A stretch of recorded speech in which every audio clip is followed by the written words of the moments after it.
If you've noticed that hydrangeas across parts of New England aren't flourishing as much as they were last summer, you're not alone. You can see this picture from last year. We were bursting with blooms, but they aren't looking as lush this year for parts of the area. Hydrangeas are classic to New England during the summertime months, but this year we are seeing a change. The flowers seem smaller, many look sparse, and in some cases dried out.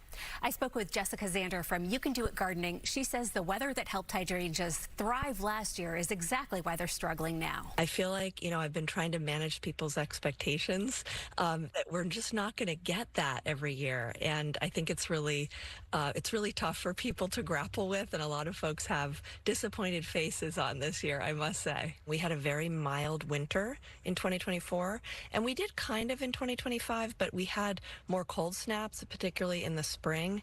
We also had much less rainfall.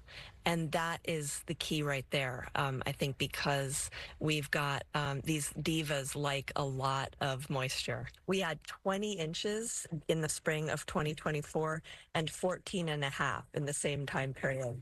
This results in fewer flowers and in some cases not at all. They aren't struggling everywhere, though. Places like the Cape and Islands and parts of the South Coast, where ocean air keeps temperatures more moderate and soil tends to hold more moisture, are still seeing full blooms. Meteorologist Vicky Graf for your local station, Boston 25 News.